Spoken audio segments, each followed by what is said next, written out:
We watched Whistle. A misfit group of unwitting high school students stumble upon a cursed object, an ancient Aztec death whistle. They discover that blowing the whistle makes a terrifying sound and will summon something from beyond the veil. It's about 100 minutes, and I gotta be honest, I'm a little surprised we've not seen Dafne Keen in more stuff, because I think she does a pretty great job. It's actually kind of funny because a lot of productions have characters that are in high school but are very clearly like 20 years old.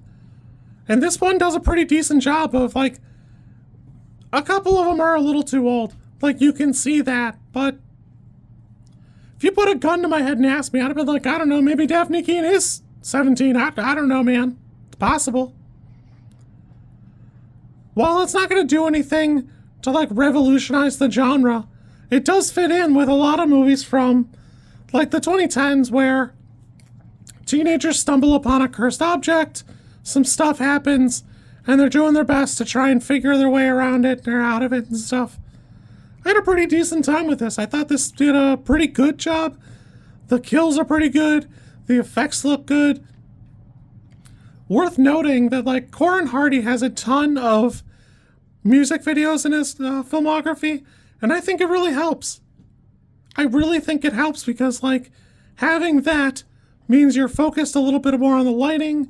You've got to have a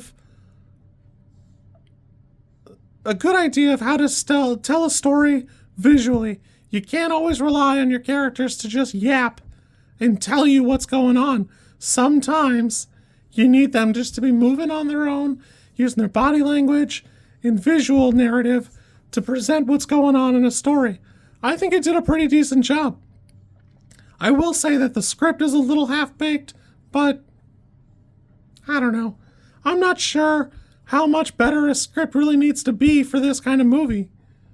For what it was, I had a pretty decent time. I was a little annoyed how hard it was to find a showing that wasn't at like a pain in the ass time, but I had a pretty decent time with this. I think it's presented well. You'll probably like it if you like this kind of thing. At 100 minutes, it's not like it's terribly long, and it'll be on Shudder here. I don't know, I would guess next month. Overall, this is like a 5 for me. It's not going to blow your mind or anything, but it was pretty palatable. I'm not sure if it was my theater or if the movie is just like that. There were a couple of times where it was a little shrill, and not just because of like the whistle. Like it seemed like the movie was just shrill, and the rest of it seemed okay. So I don't know if it was a theater issue, but outside of that, and it really kind of went away after like the first 20. So there is that. Nick Frost is in it too, so I was always excited to see him, but you know, I mean, he's just there. It's not doing anything to blow your mind. So you kids be good. I quite liked Whistle, and I'll catch you later, probably tomorrow. If you like this content, I'm supposed to ask you to like, comment, and subscribe. I think like is here, and comment is probably down there, and subscribe over there somewhere too, I think.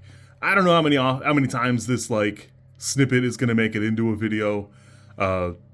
Everybody says you should do it this way, and I always thought it was just like an annoying thing other YouTubers did. And as you know, I am bad at editing, so if you like it, great, I'm happy for you. If you don't like it, I'm sorry.